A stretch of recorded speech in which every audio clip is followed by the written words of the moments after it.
Good morning everyone, सभी को good morning. Good morning. तो आई कार्ड की वेबिनार सीरीज में आज तीसरा वेबिनार है। झारखंड के साथ हम लोग आज हैं। झारखंड के ब्लॉक विशेषज्ञ आज हमारे साथ जुड़े हुए हैं। हमारे साथ आलोक रंजन जी हैं, बिटिया मुर्मू जी हैं, अमजद खान हैं और मनोहर कुमार जी चर्चाकर्ता के रूप में आज हमारे साथ यहाँ शामिल हैं। Thank you so much for joining. कई लोग हमारे साथ जुड़ चुके हैं, अभी धीरे धीरे और लोग जुड़ते जा रहे हैं। आज का विषय है local voices, lives and livelihood, स्थानीय आवाज महामारी में जीवन और आजीविका। आई कार्ड के साथ हम लोग पिछले 3-4 महीनों से कोरोना की वजह से जो भी परिस्थितियां बनी हैं, जो भी लोगों के जीवन में जो नए बदलाव आए हैं, लोगों की आजीविका में जो नए बदलाव देखने को मिले हैं, उन सब के बारे में हम लोग लगातार इंफॉर्मेशन कलेक्ट करते जा रहे हैं। अपने डैशबोर्ड के माध्यम से इंफॉर्मेशन रिपोर्ट करते जा रहे हैं। और इस बार हम लोग चाह रहे हैं कि जिन लोगों ने ये सारी जानकारी इकट्ठा करने में हमारी मदद करी, उन लोगों से जुड़ के उनके अनुभव जाने, किस तरह उन्होंने अपने आसपास चीजों में बदलाव होते देखा, किस तरह उन बदलावों में अपनी भूमिका निभाई, अपना योगदान दिया, और उनसे कुछ उनके हिस्से की कहानी भी जानने की कोशिश करें। तो मैं शुरुआत कर रहा हूँ हमारे चर्चाकर्ताओं के इंट्रोडक्शन के साथ। तो आलोक रंजन जी पिछले 2 वर्षों से ग्राम विकास के साथ जुड़े हुए हैं और गुमला झारखंड में क्लस्टर मैनेजर के पद पर कार्यरत हैं, और अभी विशेषकर wash, water, sanitation and hygiene के क्षेत्र में अपना योगदान दे रहे हैं। Welcome Alok, thank you for joining अस। बिटिया मुर्मू जी सामाजिक क्षेत्र में 20 वर्षों से सेवारत हैं और लहंती संस्था की संस्थापक सचिव हैं। लहंती आदिवासी समुदाय तथा महिलाओं की जागरूकता, उनके बुनियादी अधिकारों की पुष्टि तथा आर्थिक रूप से सशक्तिकरण के लिए कार्य करती आ रही है। वर्तमान में बिटिया जी झारखंड के संथाल परगना क्षेत्र में 10 वर्षों से कार्यरत है। Thank you so much for joining ma'am. हमारे साथ अमजद खान हैं, जो वर्तमान में TRIF के साथ मैनेजर की भूमिका में कार्यरत हैं। इससे पहले वो केरल, ओडिशा, त्रिपुरा और झारखंड के विभिन्न ग्रामीण अंचलों में अपनी सेवाएं दे चुके हैं। Amjad ji community collective, governance और लाइवलीहुड से संबंधित विषयों पर पकड़ और रुचि रखते हैं। Thank you for joining us Amjad today. Manohar Kumar ji जन सरोकार के संस्थापक हैं और सामाजिक जगत में पिछले 32 वर्षों से अपनी सेवाएं दे रहे हैं। जन सरोकार ने विगत मई में अपने 20 वर्ष पूरे किए हैं और ये झारखंड के गिरिडीह, पलामू एवं गढ़वा क्षेत्र में महिलाओं के मुद्दों पर विशेष फोकस के साथ अपनी सेवाएं देते आ रही हैं। आज ज्वाइन करने के लिए बहुत बहुत धन्यवाद मनोहर कुमार जी। साथ ही हमारे साथ आई कार्ड टीम से प्रिया पाटिल हैं। प्रिया पाटिल आई कार्ड के साथ मई से जुड़ी हुई हैं और प्रमुख तौर पे झारखंड, उत्तर प्रदेश और मध्य प्रदेश से जुड़ी सूचनाएं संकलित करने में हमारी मदद करती रही हैं। प्रिया कृषि, रोजगार, सामाजिक उद्यम तथा नवाचार के क्षेत्र पर समझ और रुचि रखती हैं। अपना वक्त निकाल के हमारे साथ जुड़ने के लिए सभी चर्चाकर्ताओं और दर्शकों का धन्यवाद। आज की बातचीत के मुख्य बिंदु हैं कोविड के चलते बदले हुए हालात, आप लोगों के कार्य क्षेत्रों में वर्तमान परिस्थितियां, जीवन और आजीविका से जुड़े हुए उभरते हुए प्रश्न और राहत कार्यों की स्थिति। तो इसकी शुरुआत में मैं प्रिया से ये रिक्वेस्ट करूंगा कि जो झारखंड में हमने जो भी बदलाव देखे, इंफॉर्मेशन कलेक्ट करी, उसके बारे में थोड़ा ब्रीफ में हमें बताएं। क्या ट्रेंड्स देखे हैं हमने, क्या स्थितियां हैं वर्तमान में। Over to you Priya.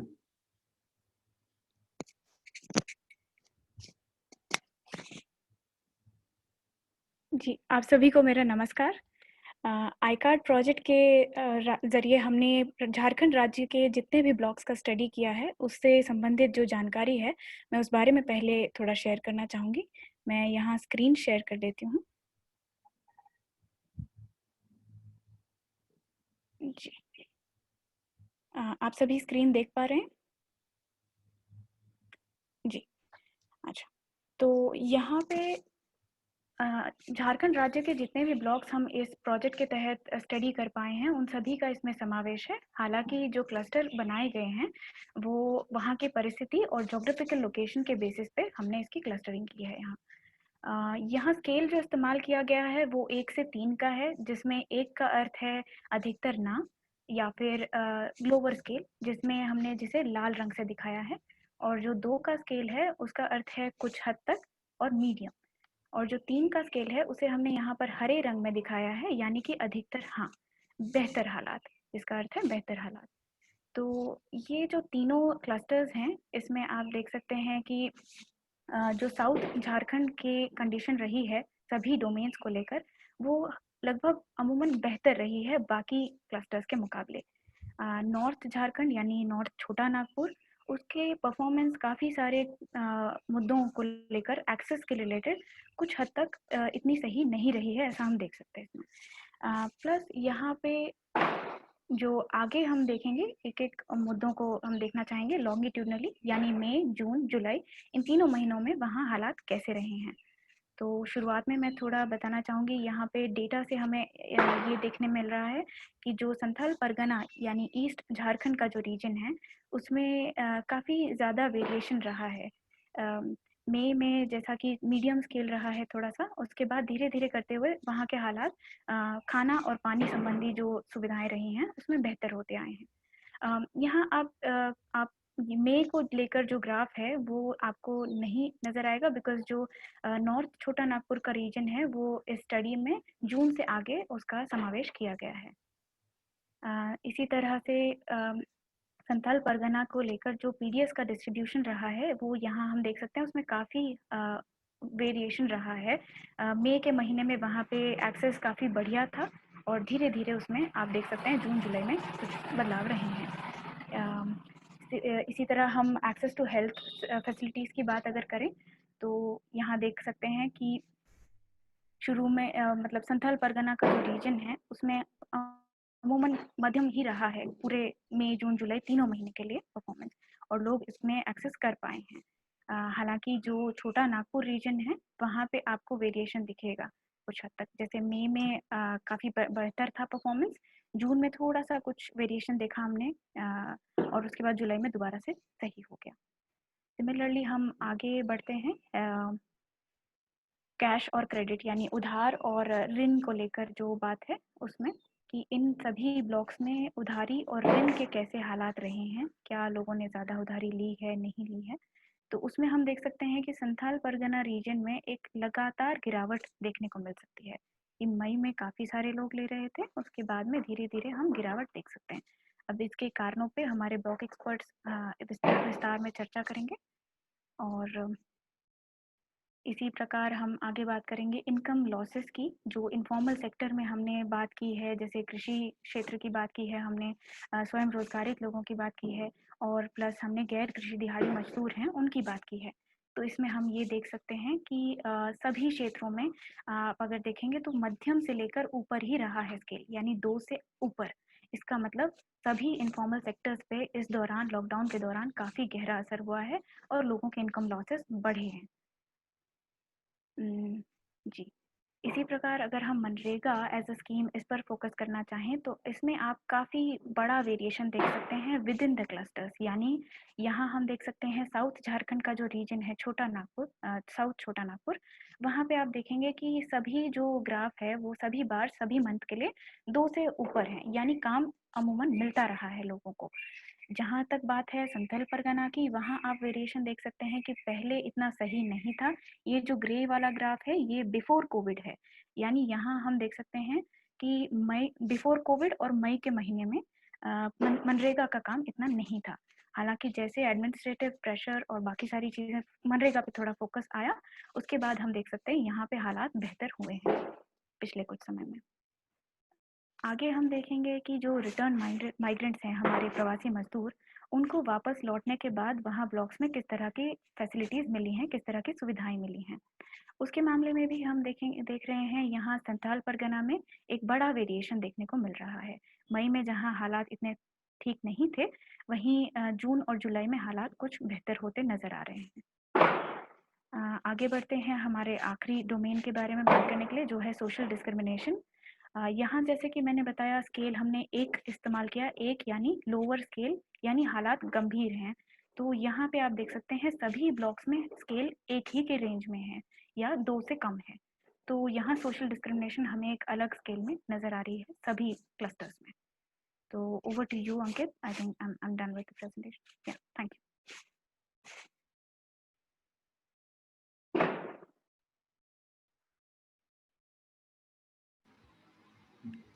Thank you so much Priya.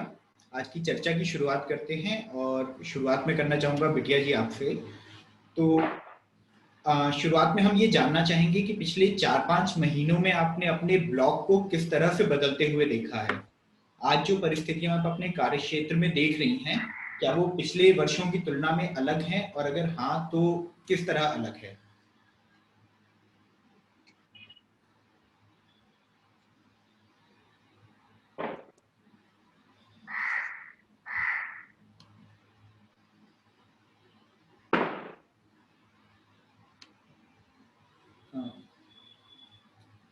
Ma'am आपको अनम्यूट करना होगा।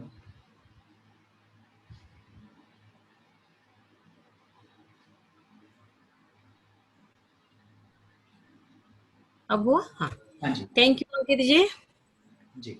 और प्रिया जी, आप सबों ने चर्चा में बुलाने के लिए बहुत बहुत शुक्रिया अदा करते हैं। ये कोविड के दरमियान जो देखने को मिला, एक तो कोविड के पहले जो यहाँ आम जनजीवन था, ये एक तरह से लग रहा था कि एक सामान्य स्थिति में हम लोग गुजर रहे हैं। कोई पता नहीं चल पा रहा है कि हमारे साथ किस किस तरह की परेशानी है या हो सकती है, ये लोग अंदाजा नहीं लगा पा रहे थे। जैसे ही लॉकडाउन शुरू हुआ मार्च से, तो और एक बेग लोगों का जीवन को प्रभावित किया और लग रहा था कि क्या हो गया है, लोगों का जीवन में किस तरह का परेशानी मतलब आने लगा। लोग महसूस करने लगा कि अब हम क्या करें इस तरह से। और ये हमारे जो संथाल परगना क्षेत्र में ये यकीन नहीं हो रही थी कि इतने सारे लोग हमारे क्षेत्र से बाहर राज्य में पलायन कर रहे हैं। और जैसे लॉकडाउन हुआ तो ये एक पता चला, एक सबका नजर खुला कि इतने मतलब ज्यादा में लोग बाहर प्रदेश में जा रहे हैं और मतलब काम के तलाश में इतने लोग जा रहे हैं। ये एक शोभों का आंख एक तरह से खोल दिया कि क्या बेरोजगार बढ़ा हुआ है। हम लोग इतने सरकारी योजना होने के बावजूद ये परिस्थिति एक सामने दिखने लगा है। एक तो यहाँ का जो मैं लाइवलीहुड से संबंधित बात करूं कि यहाँ का जो आजीविका का जो साधन है, इस क्षेत्र में ज्यादा जंगल एरिया है, तो ये जंगल से जो उनको प्रोडक्शन मिल रही थी ये अमूमन अभी खत्म हो चुका है और लोगों को उस तरह का जंगल से अब नहीं मिल पा रहा है।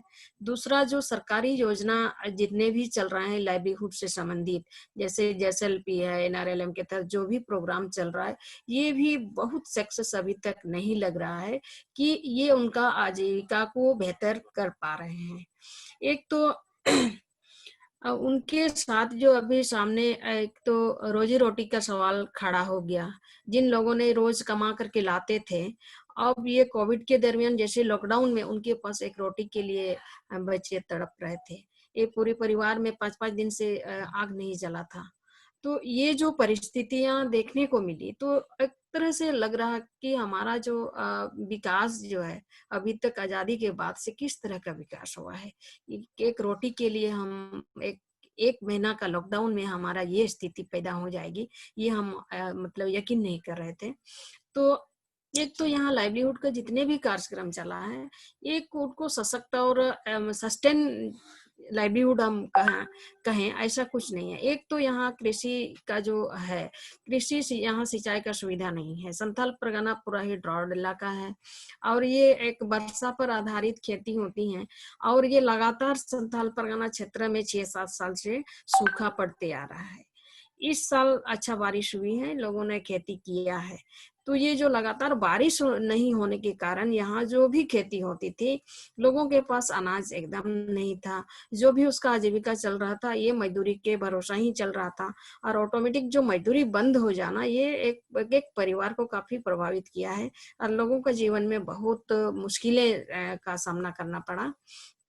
एक तो ये है, दूसरा जो महिलाओं के साथ जो उसमें खास करके जो असर पड़ा, एक तो यहाँ पूरा ही सिस्टम जो है एक तरह से मेडिकल सिस्टम एक अलग अपना व्यवस्था में लग गए। एक जो आम जो महिला के साथ जो दिक्कतें आई, ये अलग ही था। एक हमारा जो प्रवासी मजदूर है उसके साथ तो समस्या थी ही, जो महिला है जो अभी घर में रह रही थी बच्चे के साथ, उनके साथ भी बहुत प्रॉब्लम आई। एक तो जो गर्भवती, विशेष करके गर्भवती महिला, कई ऐसे भी हुआ घटना जो सरकारी अस्पताल में उसको एडमिट नहीं लिया, रास्ते में बच्चे हो गए, घर में जो संस्थागत प्रसव जहाँ होना था वो घर में किसी तरह। इस परिस्थिति में कितने लोगों का जान भी गई, क्योंकि मेडिकल डिपार्टमेंट इतना डरे हुए थे कि हो सकता है सभी को कोविड के दृष्टि से ही देख रहे थे, वो अपना सेफ्टी देख रहे थे। और हमारे सरकार का जो व्यवस्था था वो उस तरह से नहीं हो पाया था। तो एक तरह से जो माहौल जो क्रिएट हुआ, सबको डर लग रहा था कि क्या होगा हमारे साथ भी। सब लोग अपने अपने एक बचाव पक्ष में लगे हुए थे। तो और उसका जो इम्पैक्ट पड़ा गांव में, जो हमारा जो अंतिम पावदान पे जो खड़े हैं उन लोगों के जीवन में, तो ये बहुत ही दर्दनाक था। और अभी तो धीरे धीरे स्थिति कुछ लाइन में आ रहा है, लोग इसको स्वीकार कर रहे हैं कि हमको इस सिचुएशन में अब जीना है, लेकिन उस परिस्थिति का एक अलग ही एक माहौल बना हुआ था। Thank you so much for sharing that बिटिया जी। इसी प्रश्न को आगे बढ़ाते हुए मनोहर कुमार जी, मैं आपसे जानना चाहूंगा कि अभी वर्तमान में जो वल्नरेबल कम्युनिटीज हैं, सीमांत समुदाय जिन्हें हम कहते हैं, तो उनके साथ क्या स्थिति चल रही है, वो इस समय किस तरीके से सस्टेन कर रहे हैं, आपका जो अनुभव रहा उस बारे में प्लीज आप शेयर करें हमारे साथ। एक बार अनम्यूट कर लीजिएगा।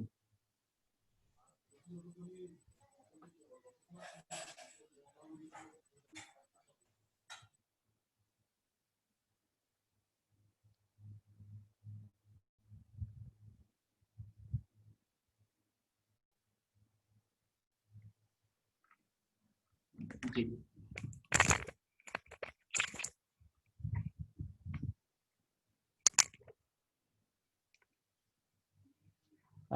जहाँ तक जो सीमांत किसान या सीमांत या मजदूर वगैरह की बात है, तो खास करके जो सरकार ने कई सारी योजनाएं बनाई थी कि मनरेगा के तहत उनको सपोर्ट किया जाए। तो ये जो देखा गया है कि जो मनरेगा का जो अभी हम डाटा देख रहे थे, तो उसके अनुसार जो है कि जैसे अलग अलग जिलों में जैसे कि देखा गया कि जो ग्रीन जोन है तो उसमें करीब 24% जो है, और जो ऑरेंज जोन है जो उसमें 19%, और रेड जोन है 13% जो है उनको रोजगार मिला है।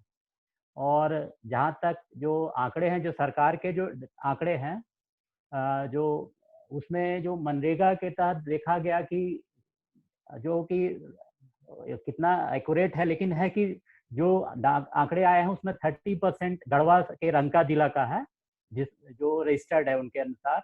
और जो गिरिडीह जिला का जो हम लोग देख रहे थे बेंगाबाद का, उसमें 22% शो किया जा रहा है। और जो पलामू का जो हम लोग डाल्टनगंज का जो रीजन है, तो उसमें हम लोग देख रहे थे गवर्नमेंट फिगर के अनुसार 14%। तो सर तो सरकार ने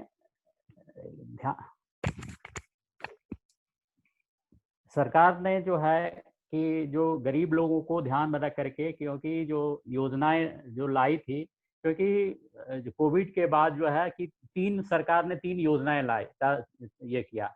जो पहली योजना थी हमारा कि नीलांबर पीतांबर जल समृद्धि योजना, दूसरी योजना थी हमारा बिरसा हरित ग्राम योजना, और तीसरा था वीर शहीद फोटो हो खेल योजना। तो ये 3 योजना के तहत लोगों को रोजगार देने की प्रयास किया गया, क्योंकि काफी सारे जो लोग आए हैं तो उनको रोजगार, जो स्थानीय रोजगार मिल सके, क्योंकि एक तो काफी सारे काम बंद हो गए। मतलब सारा जो हमारा जो स्थिति है, जो मजदूरी है, शुरू में तो इतनी दिक्कत महसूस हुई कि मतलब लोग जो है कुछ विश्वास नहीं कर पा रहे थे लोग।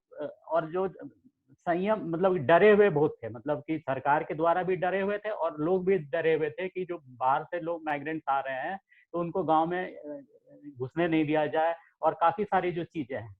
तो ये जो है कि हमारी जो सरकार की योजनाएं में भी काफी सारी जो अच्छा, मतलब सोच तो अच्छी थी, लेकिन कि जैसे कि हमारा कि 20,000 एकड़ जो झारखंड में पौधारोपण की योजना का प्लान था, लेकिन अभी हम लोग देख रहे हैं कि काफी समय से ये हड़ताल चल रहा है मनरेगा कर्मी का। और इसके पहले हम लोग जो फील्ड में महसूस कर रहे थे, लोगों से बात कर रहे थे कि जो हम लोगों ने सेलेक्ट करके कुछ जो जमीन को एरिया जैसे कि प्लांटेशन के लिए दिया था एरिया, तो वहाँ पर भी वेरिफिकेशन मेन है कि उनका वेरिफिकेशन के लिए, उनका सर्वे करने के लिए तब कंप्यूटर डेटा एंट्री होगी।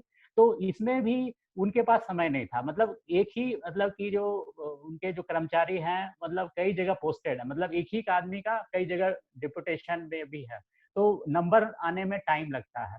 तो इस कारण से भी जो काम है, जिनको लाभुक है उनको काम मिल पाना थोड़ा सा दिक्कत होता है। और दूसरी बात है कि उनका भी गैर जिम्मेदाराना, मतलब कई बार होता है, और रुचि लेना इस काम में, मतलब कि जिससे कि काम हमारा डिले होता है जो स्थानीय है। और कई बार हम लोग ये देख रहे हैं कि जो रोजगार ना मिलने पाने का कारण सबसे बड़ा है कि हम लोग रूल्स रेगुलेशन में ज्यादा फंस जाते हैं।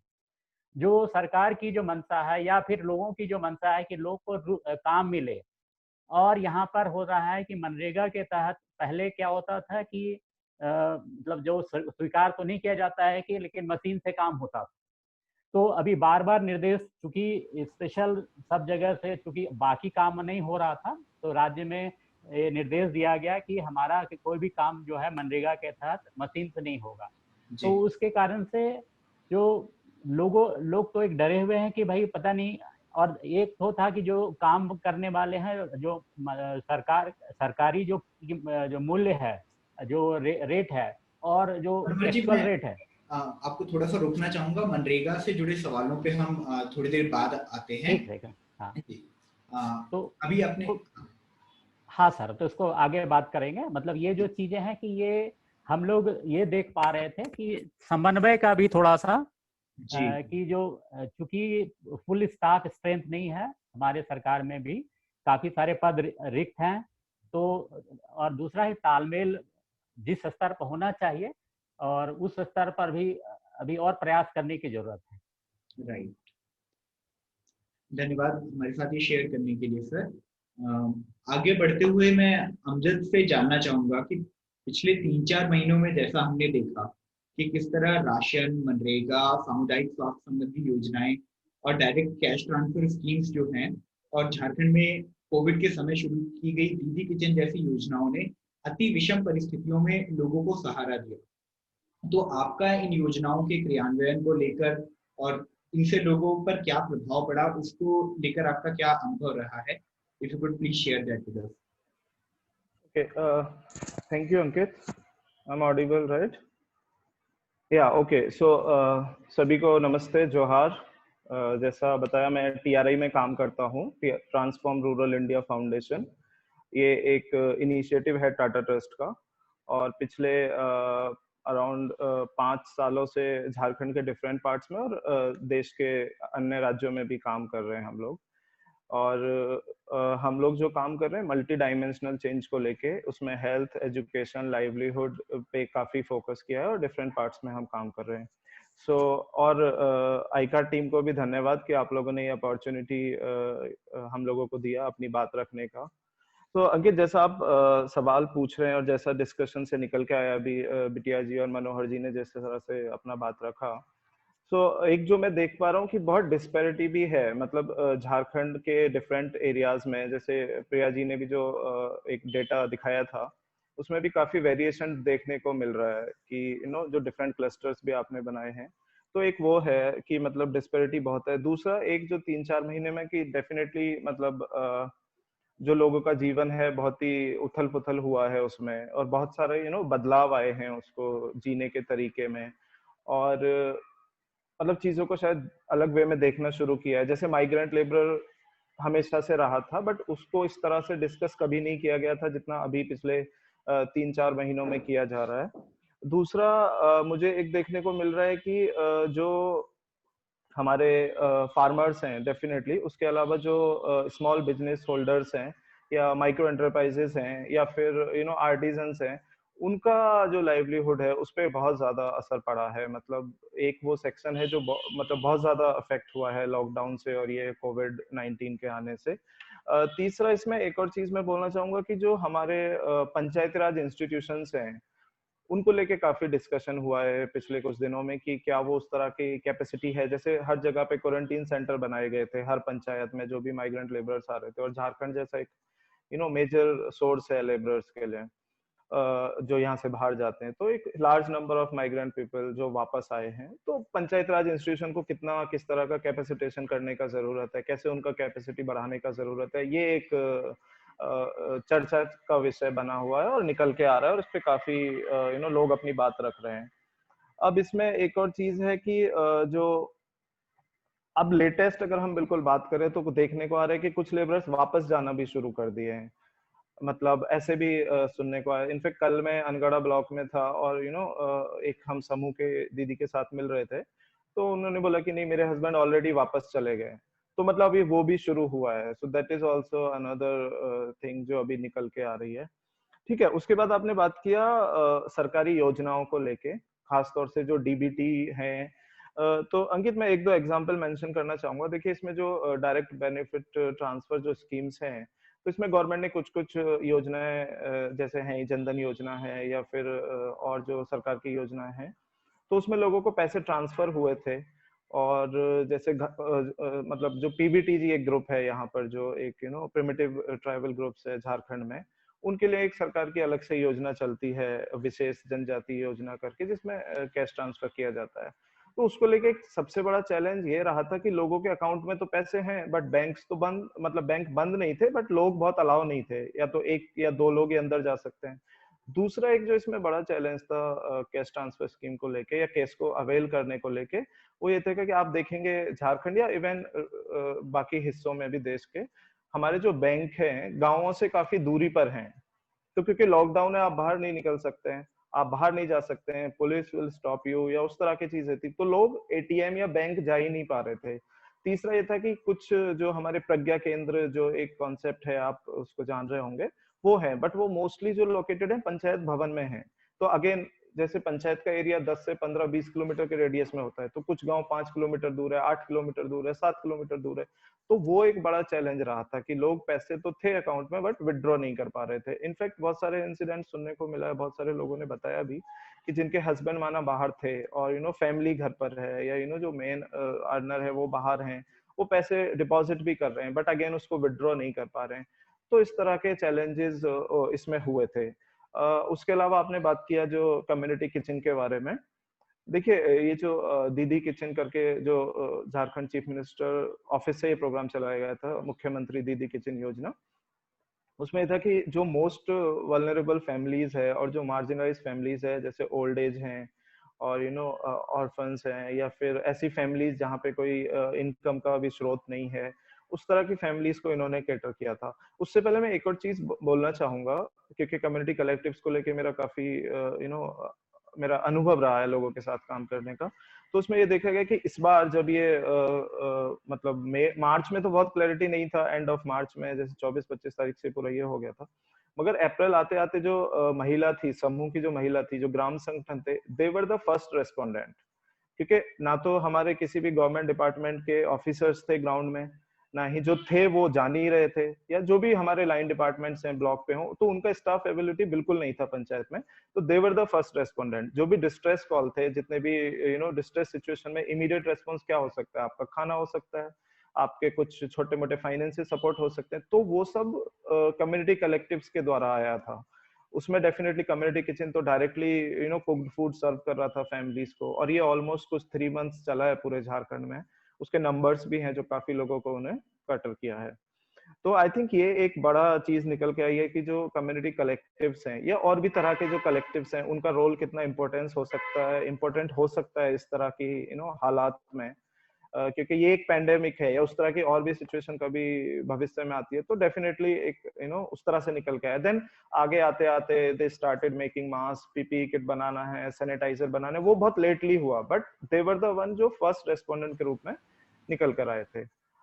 तीसरा एनआरईजीएस को लेके, अगेन वो भी एक आपका सवाल था। तो आई थिंक जैसे पिछले कुछ दिनों में हमने देखा कि एनआरईजीएस का बहुत क्रिटिसिज्म हुआ था कि क्या है सच में उतना उस तरह से लोगों की, बट मैंने पिछले कुछ दिनों में जो मेरा अनुभव रहा है या मेरा जो यहाँ पे हमारी एक प्लानिंग सेल है जिनके साथ इंटरेक्शन होता है, ये एक लाइफलाइन की तरह निकल के आया है। मैं छोटे से आपको एक दो नंबर्स बताना चाहूंगा। जैसे 2019-20 में अगर हम जून की बात करें तो जो वर्क डिमांड था it was around 6,65,000। I have the exact number, though it's taken from government website. But जो 2021 में जो हमारे नंबर्स हैं वो अराउंड 13,65,000 है। सो ऑलमोस्ट 52-53% वर्क डिमांड बढ़ा है एनआरईजीएस को लेके। सिमिलरली अगर जॉब कार्ड का बात करें तो 2019 में जो 19-20 में जो जॉब कार्ड इशू किए गए थे कुछ अराउंड 4.5 लाख इशू किए गए थे पूरे स्टेट में। अभी 2021 में सिर्फ 8 मंथ्स, अभी ये मतलब आप लगा दीजिए 4 से 5 महीना हुआ है अगस्त तक, जो अभी कल तक का डेटा था, ऑलरेडी 5 लाख कुछ इशू हो चुके हैं। तो मतलब उस तरह से डिमांड बढ़ा है मतलब एनआरईजीएस को लेके। तो आई थिंक एक बहुत ही बड़ा एक सेवियर के रूप में एनआरईजीएस निकल के आया है। जून जैसे मंथ में जब लोग और चीजों में भी इन्वॉल्व होते तब ऑलमोस्ट 52% डिमांड बढ़ा है। वो अलग बात है कि कितना काम मिला है, that is second point. But मैं जो अपना पॉइंट कहना चाह रहा हूँ वो ये कि एक डिमांड बढ़ा है एंड उसके रीजन ये है कि लोग वापस आए हैं, लोगों के पास जॉब अपॉर्चुनिटीज नहीं है। Only option remains is NREGS, क्योंकि गांव में तो और फैक्ट्रीज तो है नहीं, इंडस्ट्रीज तो है नहीं झारखंड में, तो आपके पास है एक ऑप्शन की एनआरईजीएस। सो या thank you. Thank you so much for sharing that. Very informative. Moving on to Alok. आलोक, मैं आपसे जानना चाहूंगा आपका क्या अनुभव रहा है जिन योजनाओं के बारे में अभी अमजद जी ने बात करी, मनोहर जी बात कर रहे थे, तो इन योजनाओं के मार्फत जो लोगों को हम access to food and water और बेसिक हेल्थ फैसिलिटीज उपलब्ध कराने की बात करते हैं, जो मंशा रहती है, उसकी कहाँ तक पूर्ति हो पाई है? आपने अपने कार्य क्षेत्र में क्या चीजों को बदलते हुए देखा है और इन योजनाओं के क्रियान्वयन को लेकर आपका क्या अनुभव रहा है? सभी को जोहार। बहुत सारी पॉइंट अमजद जी ने, बिटिया जी ने और मनोहर जी ने रख दिए हैं, तो मेरे पास रखने के लिए बहुत कम है, मगर मैं अपने क्षेत्र में जो चीज़ हो रहा है उसको रिप्रेजेंट करने की कोशिश करूँगा। मैं थोड़ा इंट्रोडक्शन आपने दे दिया है, तो आई कार्ड टीम का भी धन्यवाद देना चाहूँगा कि उन्होंने एक मुझे मौका दिया कि मैं अपने अनुभवों को यहाँ पे प्रस्तुत कर सकूँ। मैं कोशिश करूँगा बहुत ही संक्षेप होने का और कम समय लेने का।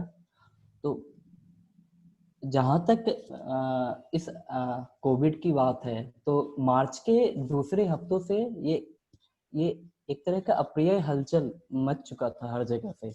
जो दक्षिण भारत के राज्यों से लोग हैं या फिर महाराष्ट्र से, गोवा से, गुजरात से, वो लोग आने लगे थे गांव सब में।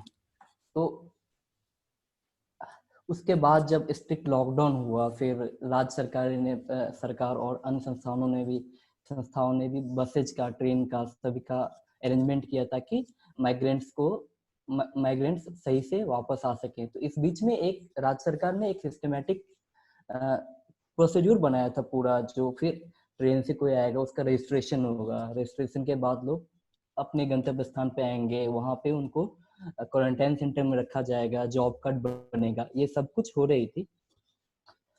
लेकिन यहाँ पे 2-3 इश्यूज थे शुरुआत के टाइम में। जो एप्लीकेशन इन्होंने झारखंड कोरोना सहायता ऐप बनाया था, तो वो ऐप कितने परसेंट जो अनस्किल्ड माइग्रेंट हैं, जो कि ज़्यादा टेक्नोलॉजी फ्रेंडली नहीं होते हैं, बहुत सारे माइग्रेंट को एक्सेस करने में भी प्रॉब्लम हुई, उस पर रजिस्ट्रेशन करने पे भी प्रॉब्लम हुई। फिर भी जो नंबर्स आ रहे हैं वो अराउंड 5 लाख नंबर आ रहे हैं। 5 लाख लोगों ने इसे ऐप पे रजिस्ट्रेशन किया और वो सरकार द्वारा या फिर अन्य किसी स्रोत से वो वापस अपने स्थान पे आ पाए। हम लोग भी इस बीच में कुछ संस्थाओं के साथ एक कंसोर्टियम बना के बंधु हेल्पलाइन भी स्टार्ट किया, जिसमें मजदूरों को या जो लेबरर्स हैं, जो माइग्रेंट्स हैं, उनको अलग अलग तरीके का सहायता प्रदान करने की कोशिश की गई कंसोर्टियम के थ्रू। तो ये सब चला माइग्रेंट के लिए भी। और उसके बाद जो हम गांव में आजीविका के ऊपर बात करने की बात करते हैं, तो जैसा अमजद भाई ने भी कहा कि हाँ, जो किसान थे जो गांव से सब्जी उगाते हैं और शहर आके बेचते हैं, तो उनको अप्रैल और मई महीना में बहुत दिक्कत हुई, किसानों को, सब्जी वालों को, या फिर जो फेरी लगाते हैं फेरी वालों को, या फिर जो ऐसे लोग हैं जो स्वयं उनका कुछ रोजगार है, जैसे कोई किसी लोगों का पोल्ट्री है, या जो आर्टिजन हैं, इन लोग को, क्योंकि ये लोग सामान अपना प्रोडक्ट लेके बाजार में आते हैं बेचने के लिए, लेकिन बाजार बहुत हद तक प्रतिबंधित थी, रोक था, रिस्ट्रिक्टेड था, तो इनको उचित मूल्य भी नहीं मिल पा रहा था और बाजार भी नहीं मिल पा रहा था।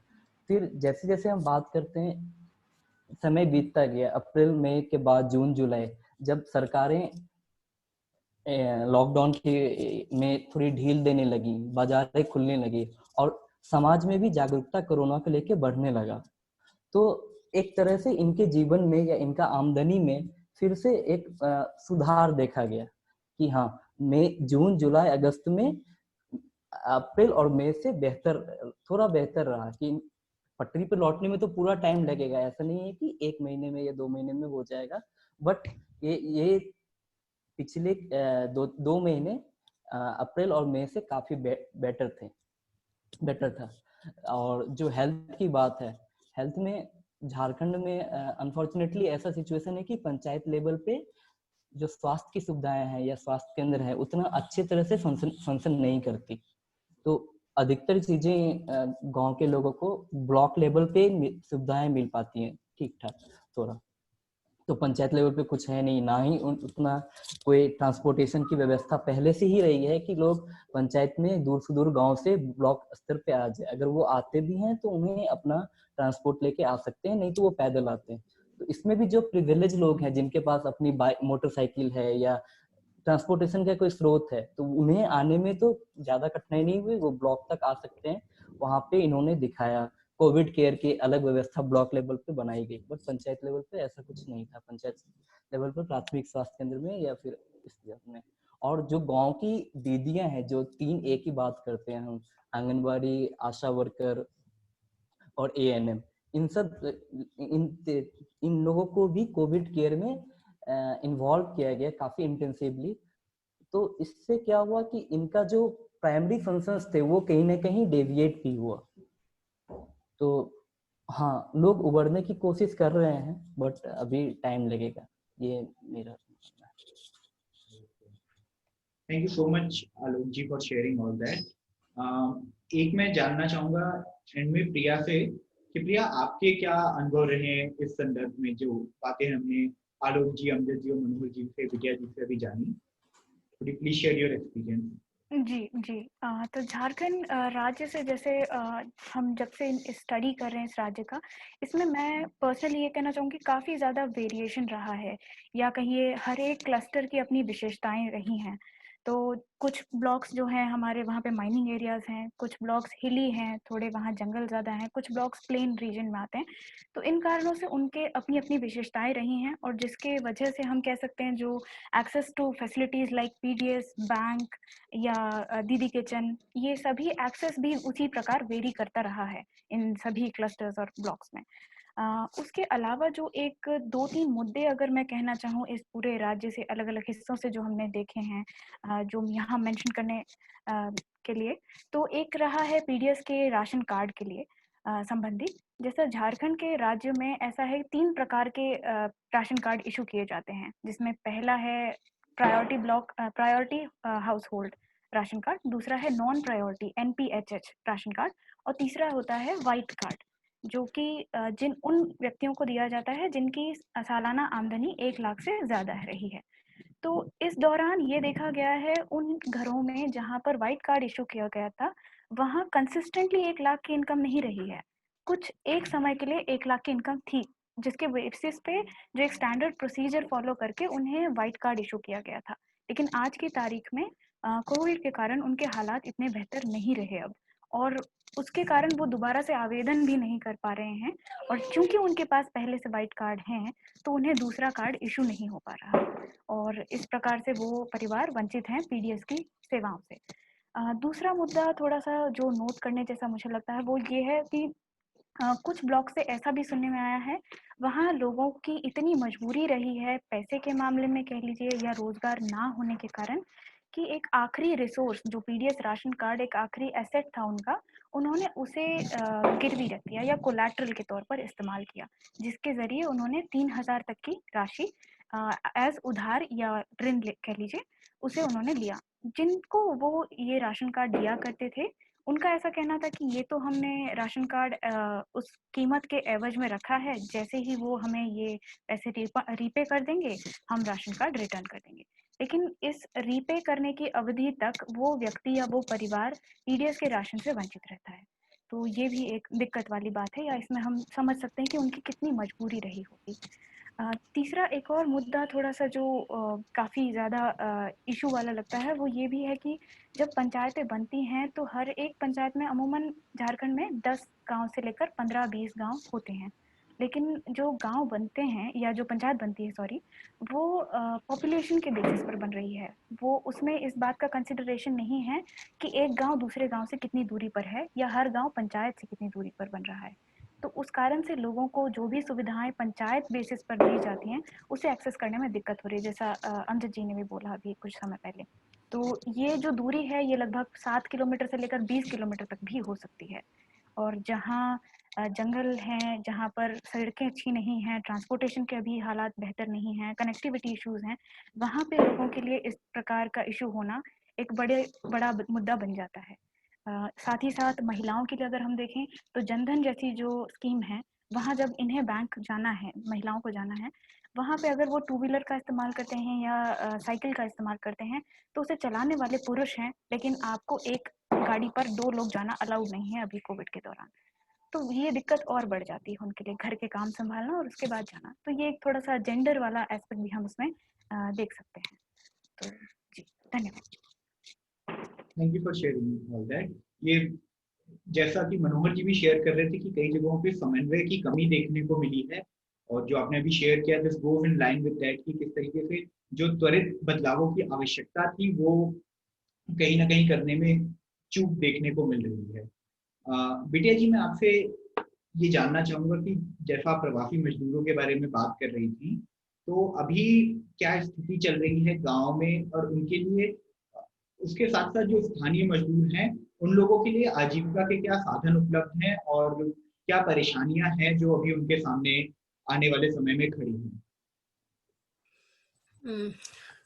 अभी प्रवासी मजदूर का जो स्थिति है, अभी जो लौट के आया है, तो एक तो सरकार का जो एनआरजे जो प्रोग्राम चल रहा है, ये प्रोग्राम बहुत ही कम है, जितना जरूरत है, जितने मजदूर अभी गांव में है, तो उस हिसाब से ये काम नहीं हो पा रहा है। दूसरा चीज, अभी जो ये जो सीजन है बारिश का, और सबसे कठिन पीरियड है अभी किसी के पास भी अनाज नहीं है कि वो कुछ मतलब अपना जीविका के लिए करे, या कोई दूसरा रोजगार भी कर सकता है। एक तो बारिश, यहाँ जो खेती का समय है, तो इस समय में उनका जो नरेगा का भी जो काम है वो बंद है। जो भी मिट्टी वाला काम था, तालाब भर गया, ये सारा चीज, इसलिए वो सारा काम बंद हो गया है। दूसरा चीज, उसका खेती का पीरियड में सबसे ज्यादा उसको जरूरत पड़ता है पूंजी का भी, पैसा का, खाने का, तो ये उसके साथ में ये एक बहुत बड़ा प्रॉब्लम है।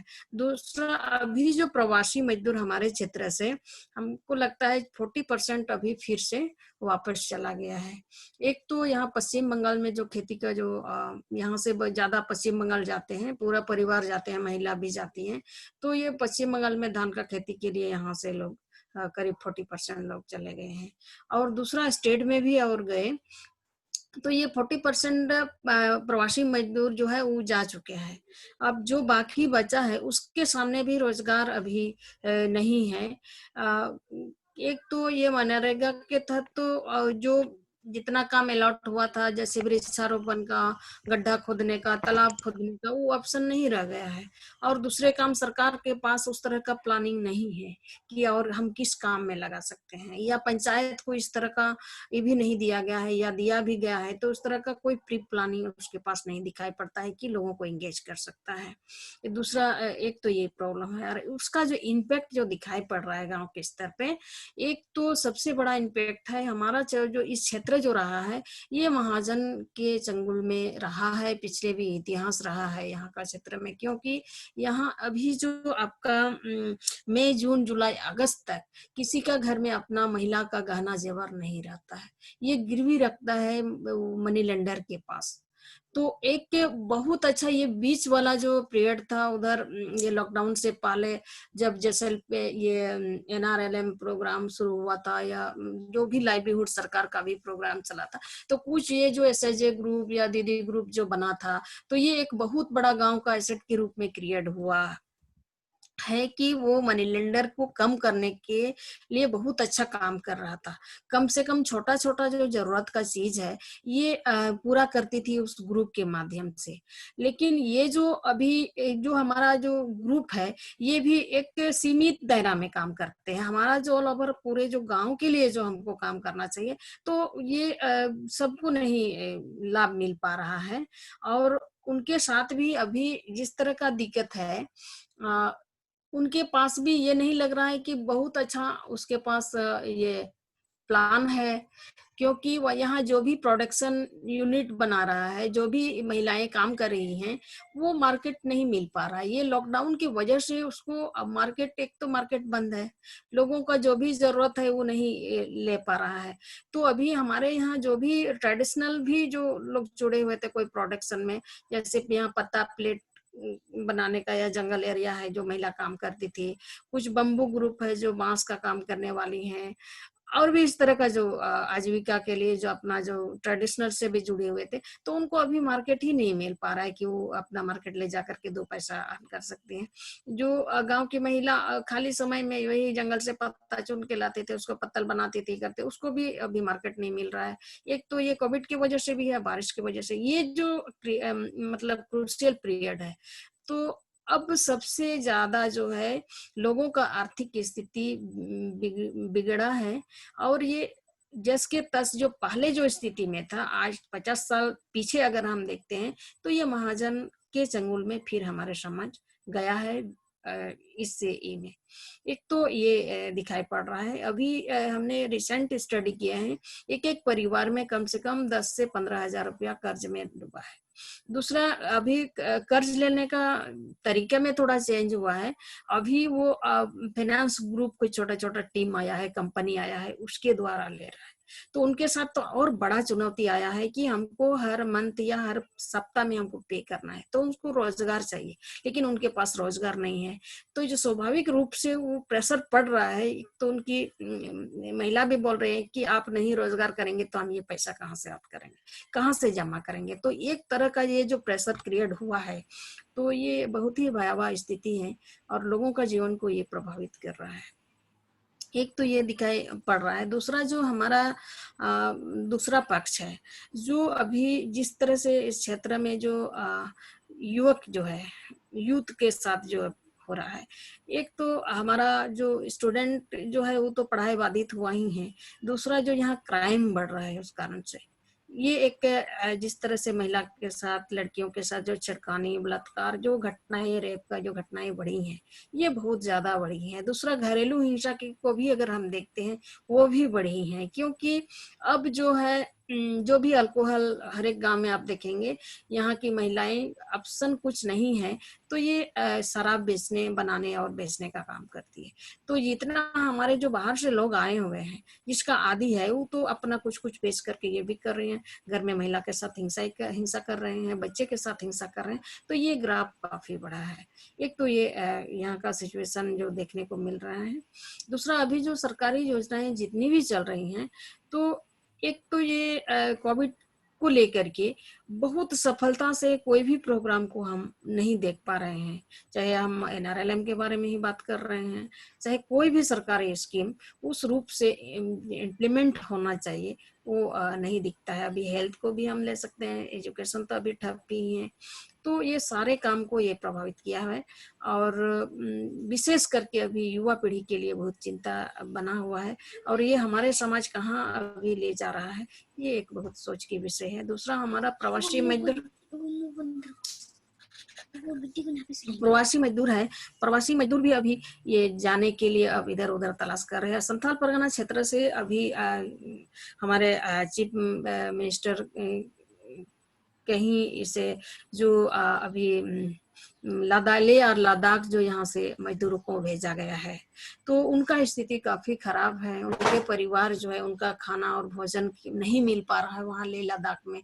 इसके लिए अभी अपना ब्लॉक हेडक्वार्टर में धरना पर बैठे हुए हैं कि वहाँ 4 मजदूर अभी मर गए हैं ठंडा की वजह से, खाना नहीं मिलने की वजह से, या अभी ये मतलब उसको कोरोना पॉजिटिव हो गया है। तो इस तरह का भी ये प्रॉब्लम चल रहा है। तो इस कारण से थोड़ा अभी सहमे हुए हैं, लोग नहीं जा रहे हैं। नहीं तो ये रोक पाना एक तरह से कठिन है कि हमको बाहर जाना ही पड़ेगा, मेरे पास कोई चारा नहीं बचा हुआ है। Thank you so much for sharing that बिटिया जी। और महिलाओं के और बच्चों के प्रति हिंसा का जो मुद्दा इस समय चलता आ रहा है, जिसके बारे में बातचीत होना बंद हो गई क्योंकि और मुद्दे उससे ज्यादा बड़े नजर आने लगे थे, उनको डिस्कशन में वापस लाने के लिए बहुत बहुत धन्यवाद।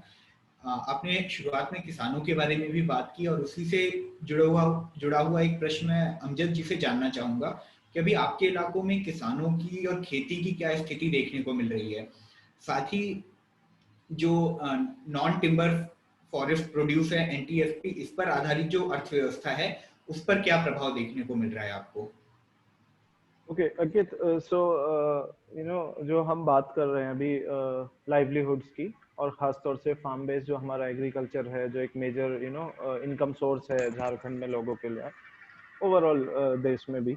तो देखिए, हमें एक दो चीजें, जैसे मैं पहले मतलब अभी करंट जो परिस्थितियां हैं उसमें जाऊं, हमें थोड़ा सा टाइम को देखना पड़ेगा कि जो लॉकडाउन का टाइम था अप्रैल मई जून, और अभी भी कुछ रिस्ट्रिक्शंस हैं, तो वो बहुत क्रिटिकल टाइम होता है खेती बाड़ी के लिए। मतलब एग्रीकल्चर पर्सपेक्टिव से अगर देखा जाए तो बहुत ही क्रिटिकल टाइम है। होता क्या है कि जब ये मार्च और अप्रैल होता है और जून, तो ये टाइम है जब या तो रबी का जो आपका उत्पादन है, रबी फसल, दूसरा जो आपका गर्मी में खासतौर से झारखंड में आप देखेंगे सब्जी वगैरह कुछ किसान, बहुत लिमिटेड नंबर है मगर उगाते हैं। तो क्या होता है, रबी का सेल करके और आपका समर का जो क्रॉप्स है उनको सेल करके लोगों की इनकम होती है, और वो पैसा फिर हमारा खरीफ की प्लानिंग में इस्तेमाल किया जाता है, खरीफ के इनपुट में। तो आपको सीड्स लेना है, फर्टिलाइजर्स लेना है, और जो भी लेबर कॉस्ट है वो देना होता है। तो अभी क्या हुआ, क्योंकि मतलब मई तो काफी रिस्ट्रिक्शंस थे, मतलब कंप्लीट लॉकडाउन था, उसके बाद जून में भी काफी रहा, तो लोगों का जो प्रोड्यूस था वो सेल नहीं हो पाया। जैसे एक छोटा सा एग्जांपल है, मैं एक किसान से बात करते हुए, वो कुछ 50 से 60 डिसमिल में वाटरमेलन उगाते हैं, तरबूज उगाते हैं। तो उन्होंने बोला कि जो पिछले 2-3-4 साल का उनका ट्रेंड रहा है, अनुभव रहा है, वो ये है कि 60 से 65 हजार उनको इनकम होता था उससे। इस बार उन्होंने जो तरबूज उगाया वो 6 रुपए किलो बेचा गया, क्योंकि लेने वाले नहीं थे, ट्रेडर्स आ नहीं रहे थे, लोकल मार्केट में ही या तो रोड के साइड में बेच के, गांव के अंदर, मतलब शहर में या डिस्ट्रिक्ट में जाना तो संभव नहीं है। तो उनका जो इस बार का इनकम है, इट्स अराउंड 20 to 25,000। तो ऑलमोस्ट ही लॉस लाइक 50-55% का जो उनका इनकम लॉस हुआ है लॉकडाउन से। ऐसे बहुत किसान है, ये एक एग्जांपल मैंने बस आपको मेंशन किया। सिमिलरली इसमें होता क्या है कि आप देखेंगे जो हमारे इंडिया में स्मॉल एंड मार्जिनल फार्मर्स हैं, और झारखंड में भी, उनका 49% जो वेजेस है, एक इंडिया फार्मर सर्वे है अगर आप कभी देखना चाहें तो, उसमें 49% जो वेजेस, जो इनकम है वो वेजेस के द्वारा आता है। जैसे किसी ने मेंशन भी किया था कि वेजेस एकदम खत्म हो गया, तो जो 49% इनकम है वो वेजेस के द्वारा आ रही थी। अब वो वेजेस अलग अलग हो सकते हैं, चाहे आप लेबरर हैं या आप कुछ ऐसा छोटे मोटे जो भी काम है, एम्प्लॉयमेंट है वो करते हैं, तो वो एकदम खत्म हो गया। वो भी क्या होता था, उससे भी कुछ कंट्रीब्यूशन आता था खेतीबाड़ी के इनपुट के लिए। जैसे एक किसान है, वो उनका कुछ 2 एकड़ जमीन है, बट बाकी टाइम पे वो एज अ कुछ फैमिली फंक्शन होते हैं या शादियां होती हैं तो उसमें कुछ इंस्ट्रूमेंट प्ले करते हैं। तो अभी जो ये टाइम था, मतलब शादी वगैरह काफी होती है, ये जो पिछला टाइम था लॉकडाउन का, तो उसमें वो बिल्कुल नहीं हो पाया। तो उनकी जो इनकम थी कंप्लीट खत्म हो गई, और जो रिजर्व बहुत लिमिटेड होता है लोगों के पास, तो जो भी रिजर्व था वो खाने पीने में इस्तेमाल हो गया, क्योंकि और कोई नई इनकम तो थी नहीं। तो उस तरह से जो खेती का जो इनपुट था वो बहुत ज्यादा अफेक्ट हुआ। अभी जैसे 2-3 दिन पहले एक न्यूज में था, गोला को लेके, रामगढ़ डिस्ट्रिक्ट में एक ब्लॉक है गोला ब्लॉक, वहां पे जो मंडी है उसको बंद किया गया है। मतलब मोस्टली मंडी इसको बंद किया गया है, बट मैं ये एक एग्जांपल कोट कर रहा हूँ। तो जो जो सब्जी उगाने वाले किसान हैं वो वहां आते हैं मंडी में, बट मंडी बंद है, तो उनको एक बराबर में कोई ग्राउंड है, ओपन ग्राउंड, वहां पे बोला गया कि आप वहां जाके बेचिए। अभी वहां बारिश का टाइम है, कोई बाउंड्री नहीं है, एनिमल्स आ रहे हैं, ये सब मतलब इतने इश्यूज है कि ट्रेडर्स नहीं है। नंबर ऑफ ट्रेडर्स जो आते थे पहले, अगर 20 आ रहे थे तो अभी 10 ही आ रहे हैं, तो आपको उसका एक फेयर प्राइस नहीं मिल पा रहा है जो भी प्रोड्यूस है, क्योंकि खरीदने वाले लोग कम है। तो अगर चाह रही है, मेरे पास ऑप्शन नहीं है, विकल्प नहीं है सेल करने के लिए। तो इस तरह से जो एक एग्रीकल्चर तो मतलब काफी ज्यादा अफेक्टेड हुआ है। एक और चीज मैं इसमें ऐड करना चाहूंगा कि जो लोग सब्जियां लगाते थे, इस बार वो भी सब्जी नहीं लगा रहे हैं, क्योंकि उनको इतना अनसर्टेनिटी है अभी कि पता नहीं कोविड और कितने टाइम रहने वाला है, और इसका कितना असर रहेगा। और वापस तो जैसे बीच में न्यूज आ रहा था कि बिहार ने लॉकडाउन किया है, शायद झारखंड में भी चांसेस है लॉकडाउन होगा। तो उस तरह से लोगों में इतनी अनसर्टेनिटी है, तो वो कोई भी कैश क्रॉप लगाना ही नहीं चाहते हैं। They want to go into या तो कोई ग्रेन है, जैसे पैडी है, ठीक है, अगर नहीं भी सेल होगा तो वी कैन स्टॉक इट। तो उस तरह के चैलेंजेस अभी निकल के आ रहे हैं इसमें खेती बाड़ी को लेके। तो आई थिंक यही है कि लोगों के पास इनकम सोर्स बहुत ही लिमिटेड था, या थोड़े बहुत रिजर्व थे वो यूज किए गए। जैसे फिर बिटिया जी बोल रही हैं कि लोगों को उधार लेने का, फिर आपके पास एक ही ऑल्टरनेटिव बचता है कि ठीक है, खरीफ के लिए मुझे अगर कुछ सीड्स लेना है तो ठीक है, किसी के पास जाना पड़ेगा फिर आपको। तो समूह से जितना मिल पाया, जो एसएचजी है, या फिर उसके अलावा जो बाकी लोग हैं, फिर आप उनके पास जाते हैं, जो भी महाजन है या और जो मनी लेंडर्स हैं। तो ये cases it's all connected to agriculture, या उससे कनेक्टेड है। तो वो काफी हुआ है, मतलब मेरे अनुभव में भी और हमारे क्षेत्र में भी जहाँ पे हम काम कर रहे हैं। Thank you so much for sharing that Amjad ji. Manohar ji, अगर आप भी थोड़ा शेयर कर पाएं कि अभी लोगों के लिए रोजगार के क्या क्या ऑप्शंस हैं, और इसके साथ ही जो वन संसाधनों पे आधारित लोग आजीविका के साधन हैं उनके पास, उनके उसकी क्या स्थिति चल रही है? क्या वो आसानी से उपलब्ध हो पा रहे हैं? लोग उसकी उसकी सहायता से अपना भरण पोषण कर पा रहे हैं कि नहीं कर पा रहे हैं? उसके बारे में प्लीज शेयर करें सर। एक चीज़ हम ऐड करना चाहेंगे कि जो खेती के लिए जो अभी बात हो रही थी, तो हम देख रहे हैं कि पिछले साल से ज़्यादा मतलब सारा खेती कंप्लीट हो चुका है, जो कि पहले ये चूँकि पानी नहीं होता था, उस कारण से बहुत सारा खेत उनका छूट जाता था। तो इस साल एक अच्छा सुनने को मिला है, या लोगों से जब बातचीत हुई है तो उनका सारा का सारा, चूँकि बाहर से भी लोग आ गए थे, उनके परिवार के लोग, तो ये उनके लिए एडवांटेज में हुआ कि खेती अच्छी हुई है, मतलब कि अपना रोपा हो गया है। और बाकी जो है कि दूसरी की पानी लगातार पड़ रहा है, और जो जल संसाधन मतलब कि जो मनरेगा के तहत बहुत सारा चीज़ कुछ हुआ है, तो गड्ढे वगैरह तो स्टोर होने का एक अच्छा मौका मिला है। और जहाँ तक फॉरेस्ट के बात है, मतलब कि जो फॉरेस्ट जनजाति जो कलेक्टिव ये की बात हो रही थी, तो एक दुर्भाग्य रहा कि जैसे कि गवर्नमेंट ने, चूंकि गवर्नमेंट ने आदिवासी वोट बैंक को लेकर के ही सरकार चुन के आई कि हम लोग आदिवासियों के लिए बहुत सारी मदद करेंगे, लेकिन दुर्भाग्य से एक इन्होंने एक नया कानून, मतलब कि हड़बड़ी में जो विधानसभा मतलब कि जो सरकार अध्यादेश जारी करके जो जो आपका जो उसके लिए 2020 का एक कानून ला करके, जो भी किसान लोग मतलब जो स्थानीय जो फॉरेस्ट प्रोडक्ट लाएंगे तो उन पर पैसा देना पड़ेगा, तो इसका काफ़ी विरोध हुआ। तो इसके जब विरोध काफ़ी जगह से हुआ है, तब जा करके सरकार ने कहा कि नहीं, मतलब कि ये चीज़ है कि जो किसान अपने लिए यूज़ करते हैं उनको पैसा नहीं देना पड़ेगा, और बाकी के लिए तो वो तो पहले भी था। मतलब ये जो चीजें हैं, कई बार हम लोग पैसा पैसा मतलब हमारा रिवेन्यू कम है स्टेट का, अभी हमको पैसा उगान लेना है, तो मतलब vulnerable section of the society जो कि हमारे जो किसान हैं, जो फॉरेस्ट प्रोडक्ट है वहाँ से लेते रहे हैं, और ये कभी रोक टोक नहीं हुआ था। तो फर्स्ट टाइम इस तरह की बातें आई।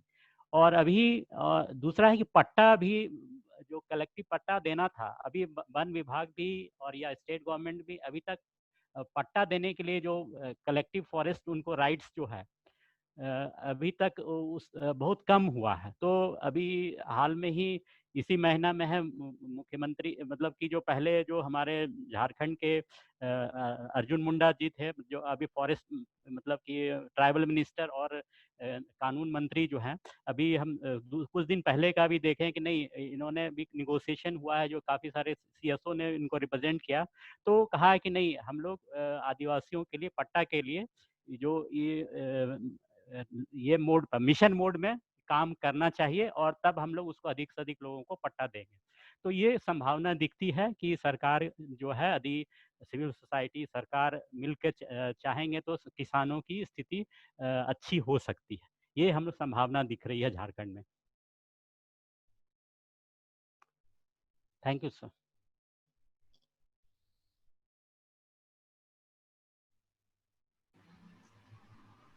Thank you so much sir.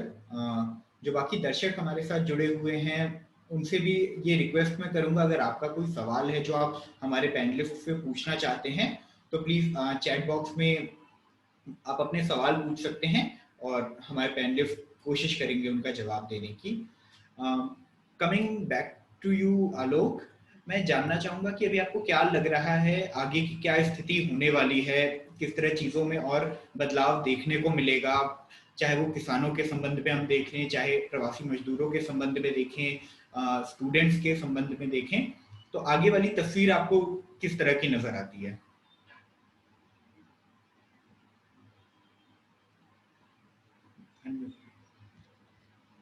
Alok, you have to unmute first.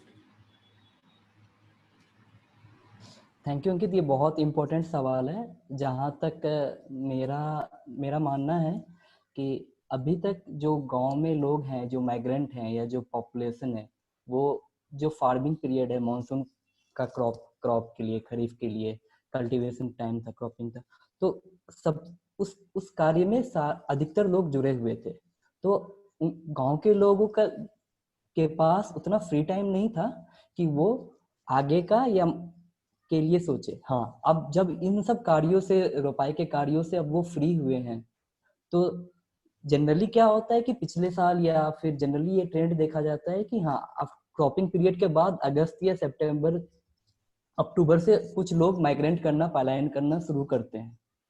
तो अभी तक तो वो क्रॉपिंग में बिजी हैं, एकदम बिजी थे, अभी क्रॉपिंग खत्म हुआ है, अब लोगों के पास धीरे धीरे ऑप्शन नहीं दिखेगा। तो ये बहुत बड़ा एक इशू बन सकता है आने वाले टाइम पे कि उनका लाइवलीहुड कैसा होगा, क्या वो क्या करेंगे। अभी बहुत, जैसा हमारे कुछ पैनलिस्ट ने बोला कि कुछ लोग माइग्रेंट करना शुरू किए हैं, कर चुके हैं ऑलरेडी, बट कुछ अधिकतर लोग अभी हैं, मतलब हैं अभी, और ये क्रॉपिंग पीरियड खत्म होने के बाद उनके लिए ऑप्शन क्रिएट करना। जहाँ तक राज्य सरकार की बात है, जो 3 योजनाएं जिनके बारे में मनोहर जी ने बात की कि बिरसा हरित योजना, नीलांबर प्रताम्र जल समृद्धि योजना, ये योजनाएं काम तो कर, शिलान्यास तो हो गया, मुख्यमंत्री ने इसे इंट्रोड्यूस तो कर दिया, लेकिन जहां तक मेरी समझ है या मेरा एक्सपीरियंस है, मुझे ऐसा लग रहा है कि जो जल समृद्धि योजना है और जो खेल विकास वाला योजना है, वो उतनी धरातल पे नहीं आ पा रही है। और बिरसा हरित योजना कुछ हिस्सों में झारखंड के या हमारे गुमला में भी कुछ हिस्सों पे काम कर रही है, लेकिन अभी भी चूंकि पिछला 2 महीना कल्टीवेशन पे बेस्ड था, तो लोगों का रुझान उस तरफ नहीं था, लोग मनरेगा का काम उतना नहीं चाहते थे, वो अपने खेतों में काम करना ज्यादा पसंद करते थे। तो आने वाले टाइम में अगर ये योजनाएं अच्छी तरह से धरातल पे इम्प्लीमेंट हो, तो एक होप है कि हाँ, मनरेगा या रूरल इकोनॉमी इसमें कुछ हो सकता है। जहाँ तक और दूसरा चीज आपने बात की कि स्टूडेंट्स का, तो हाँ, अभी स्टूडेंट्स में बहुत सारी, उनके अंदर बहुत सारे प्रश्न चल रहा है, खास के वो स्टूडेंट जो बोर्ड में है, जो 9th 10th या 11th 12th के स्टूडेंट हैं, उनको लेके उनके माता पिता भी चिंतित हैं, वो भी चिंतित हैं कि सर आगे, मतलब उनको समझ नहीं आ रहा है आगे किस तरह का होगा। झारखंड में बहुत सारे स्कूलों में, सरकारी स्कूलों में ऐसा देखा गया है कि हाई स्कूल में री एडमिशन होता है प्राइमरी स्कूल के बाद, तो बहुत सारी जगह स्कूलों नहीं खुलने के कारण वो भी नहीं हो पा रहा है, पुस्तकें नहीं मिल पा रही हैं। जो सरकार ई पाठशाला की बात करती है, लेकिन ये ई पाठशाला बहुत कम लोगों के पास पहुंच पाती है। बहुत सारे ऐसा जगह है जहाँ पे नेटवर्क नहीं है, इलेक्ट्रिसिटी नहीं है और रिसोर्स नहीं है उनके पास कि हाँ वो उस चीज को एक्सेस कर पाए। तो ये सब स्टूडेंट्स को लेके भी दिक्कत है, उनको पता नहीं है कि आगे क्या होना चाहिए। काउंसलिंग अगर गवर्नमेंट कर सके या स्कूल के टीचर्स कर सके तो ये एक बहुत बड़ा मतलब अच्छा इनिशिएटिव होगा, क्योंकि काउंसलिंग की बहुत जरूरत है। अभी जैसा मनोहर जी ने बोला कि खेती बहुत पहले खत्म हो गई इस साल समय से, इसमें एक बहुत बड़ा योगदान जो छात्रों का भी है। तो घर में छात्र लोग थे जो स्कूल नहीं जाते थे, तो माँ बाप ने उनको भी रोपनी में लगा दिया, तो इससे भी ये हुआ कि हाँ रोपनी तो खत्म हो गया, लेकिन अब आने वाले टाइम में स्टूडेंट्स के लिए भी चिंतित हैं बहुत। जो माता पिता हैं वो भी बहुत कंफ्यूज हैं कि कैसा उनका भविष्य होगा, क्या होगा आने वाले समय में, बोर्ड का एग्जाम होगा कि नहीं। हाँ, कुछ गांव जो शहर के आसपास हैं, जो टाउन के आसपास हैं, उनको ट्यूशन का एक्सेस है, होम ट्यूशन का या फिर जो प्राइवेट ट्यूशन का, लेकिन जो दूर से दूर गांव है, जो हमारे पहाड़ों पे हैं, उनको वो एक्सेस भी नहीं है। तो यहाँ बहुत कुछ अभी सोचने की जरूरत है, बहुत सारा चीज काम करने की जरूरत है, शिक्षा के क्षेत्र में भी, खेती के आजीविका के क्षेत्र में भी। इससे भी ज्यादा जो बेसिक चीज हमें लगता है कि हमें गांव में जो हमारा वास का इंफ्रास्ट्रक्चर है, वाटर सैनिटेशन और हाइजीन का, जो एक बेस बन सकता है कि हाँ अभी जो सिचुएशन है आने वाले टाइम पे अगर ऐसा कोई पैंडेमिक हो तो हमें उतना असर नहीं हो। तो वास इंफ्रास्ट्रक्चर बिल्ड करना, सर्विसेज को और स्ट्रेंथन करना बहुत जरूरी है, क्योंकि रूरल एरियाज में हम टॉयलेट्स की बात करते हैं पर उसको कोई यूज नहीं करता है, सैनिटेशन की बात करते हैं बट उसकी प्रॉपर यूज नहीं हो रहा है, वाटर की बात करते हैं तो कि कहीं एक जगह एक्सेस तो मिल रहा है, हाँ गांव में एक कुआं है या एक कोई सोर्स है सोलर वाला, तो उससे लोगों को एक्सेस मिल रहा है, बट घर में अवेलेबिलिटी नहीं है। जब तक घर में अवेलेबिलिटी नहीं होगी, आप मतलब number of times hand washing को प्रमोट करना बहुत मुश्किल है। तो ये सब चीजें आने वाले समय पे बहुत महत्वपूर्ण हो सकती हैं। Thank you so much for sharing that Alok. Manohar ji, एक सवाल हमारे पास आया है, चाहूंगा अगर आप उसका जवाब देना चाहें कि अभी क्योंकि खरीफ की फसल का नुकसान जो हुआ है उसके बारे में हमने बात करी, तो प्रताप चंद्र जी जानना चाह रहे हैं कि अभी जो विंटर क्रॉप्स हमारी होती हैं, सर्दियों की जो फसलें होती हैं, उनके लिए तैयारी करने का ये एक अच्छा समय है, तो किस प्रकार से किसानों को तैयारी करनी चाहिए ताकि आने वाले समय में वो अपने खेतों से बेहतर फसल ले पाएं और उनकी स्थिति में थोड़ा बदलाव देखने को मिले। अगर उस पर आप अपना थोड़ा विचार शेयर कर पाए तो। अभी जो सिचुएशन बना है, मतलब कि जो किसान के लिए ये सामने उदाहरण है कि ये जो खेती ही जो लॉकडाउन से बाकी सब उद्योग बंद रहा सारा चीज, लेकिन खेती ऐसा जो चीज है कि ये कुदरत ने भी उनको कि भाई ये जो चीज है ये उनके काम की चीज है और आगे भी आएगी। जो हम लोग उस पर अमूमन मतलब पूरे ध्यान से खेती नहीं कर रहे थे, मतलब कि जो किसान सोच रहे थे कि ये लाभ का फायदा नहीं, घाटे का फायदा है, खेती है। तो ये जो चीजें हैं यदि थोड़ा सा टेक्निकली और एक चीज और देखने को आया इस पीरियड में कि काफी सारे जो किसान हैं जो अपने से खेती अपना जो प्रोडक्ट था वो आसपास शहर में लेके घूमे हैं। तो अब जो कि पहले होता था कि वो सारा बेच देते तो अर्हत वाले लोग ले लेते थे, वो जो मिडिल मैन लोग जो बेचते थे। तो इस कारण से कुछ लोग का तो काफी अच्छा अनुभव हम लोग सुनने को आया, देखने को आया कि वो लोग उनका भी जो मार्केटिंग स्किल्स का शुरू में तो काफी सस्ते में बाजार में बेच रहे थे। वो जब आए पहली बार बेचने, उनको लगा कि पता नहीं कोई खरीदेगा या नहीं खरीदेगा, तो मार्केट में सस्ता में बेचे। तो बाद में उनको लगा कि तो कुछ ये लोग तो कुछ बोल नहीं रहा है और हमको और मिल सकता है रेट। तो इस तरह से जो धीरे धीरे हम लोग देख रहे हैं काफी सारे नए इंटरप्रेन्योर्स भी, एक तरह से खेती एक तरह का इंटरप्रेन्योरशिप में भी लोग आ रहे हैं। और खास करके यूथ भी हम लोग देख रहे हैं, जब बात कर रहे हैं तो उनको भी लग रहा है कि इस जब हम लोग भी डिस्कशन करते हैं, अभी तो लिमिटेड बात हो पाती है लोगों से, क्योंकि जूम वगैरह में तो सबके पास सुविधा नहीं है। और दूसरी चीज हम लोग देख रहे हैं कि जो स्कूल नहीं होने के कारण, जो अभी बंद होने के कारण, या लोगों में जो टेंडेंसी, सुसाइड की टेंडेंसी गांव में बहुत देखने को मिल रही है। ये जो खास करके 18 टू 29 ईयर्स का जो है, जो अनसर्टेन है, जो कि दूसरा है कि गर्ल्स और बॉयज जो एक दूसरे के प्रति अट्रैक्ट होते हैं, नेचुरल प्रोसेस है। और स्कूल कॉलेज जाते थे तो आराम से मिलते थे, तो ये सारा चीज होने के कारण से काफी सारे लोग जो है अभी हर गांव में हम लोग देख रहे हैं कुछ कुछ घटनाएं। और खास करके 5 जब न्यूज़पेपर आप देखते हैं डेली का, डेली 4-5 घटनाएं डेली का डेली हम लोग देख रहे हैं। और काफी सारे जान पहचान के लोग भी हम लोग, या जो जो आत्महत्या किए हैं। तो ये जो चीजें हैं कि हम लोग का काउंसलिंग का भी पार्ट है, कि क्योंकि वो समझ नहीं पा रहे हैं, बहुत सारी जो चीजें हैं कि वो समझ नहीं पा रहे हैं कि हम किनसे बात करें। और दूसरी चीज है कि जैसे गर्ल्स लोग से भी बात हो रही थी, तो कई बार हो रहा था कि उनके लिए तो समस्या हो रहा है कि घर में एक तो मोबाइल उनके पास लिमिटेड है, और सब लोग वॉच करते हैं, मतलब कि उनका लिए भी जो फ्री था, जो कि पढ़ाई भी कर रहे थे और भी, तो उन पर घर का भी बर्डन बढ़ गया। तो ये जो समस्याएं रही। इसके अलावा जो अभी है कि उनको, वो भी चाहते हैं, यूथ भी चाहते हैं कि हमको फ्यूचर के लिए स्किल्स के साथ जोड़ा जाए।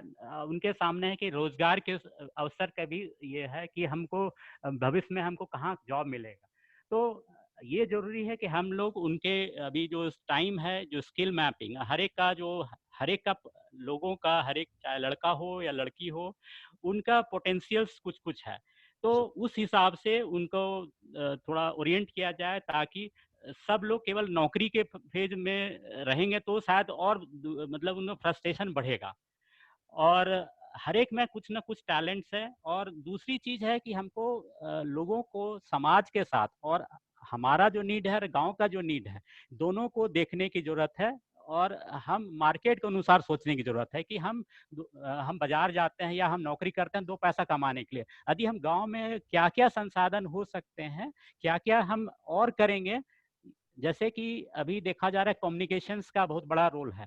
और जो अभी ऑनलाइन क्लासेस या और भी जितना भी प्रोफेशन है, चाहे वो टीचिंग का है या जॉब, घर वर्क फ्रॉम होम है, तो ये देखा जा रहा है कि लोगों को, जो यूथ को, यदि हम कम्युनिकेशन स्किल्स में वन ऑफ द जो ये है कि जो कस्टमर सेटिस्फेक्शन की बात है।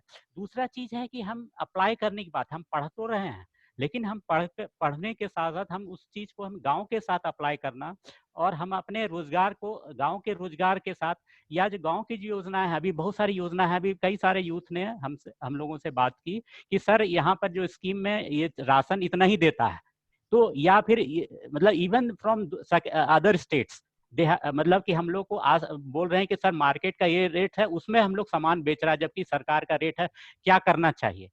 तो ये जो चीजें हैं कि यदि हम कलेक्टिव की बात कर रहे थे, जैसे हमारे एक साथी ने कहा कि कलेक्टिव में जैसे महिला दीदी क्लब जो है, दीदी ग्रुप है, इसी तरह से महिलाओं का, यूथ को भी हम यदि जागृत करते हैं कि, और ये हमारा विधि, ये हमारा जो स्कोप है कि आने वाले समय में ये लोग जो है गांव के रिसोर्स पर्सन्स होंगे, और ये वॉलेंटियर्स होंगे, वो अपनी जिम्मेदारी यदि समझ लेते हैं, तो काफी सारी जो गांव की जो समस्या है, या क्या हो रहा है कि हम लोग केवल स्कीम्स पर ज्यादा बात कर रहे हैं, और ह्यूमन डेवलपमेंट जो है हमारा, जो अभी जो एसडीजी के तहत भी कहा गया है कि यदि गांव में, यदि हमको गरीबी दूर करना है, तो हमारे को सरकार को, सिविल सोसाइटी को और बिजनेस को, तीनों को मिलकर के कलेक्टिव एक्शंस लेने की जरूरत है।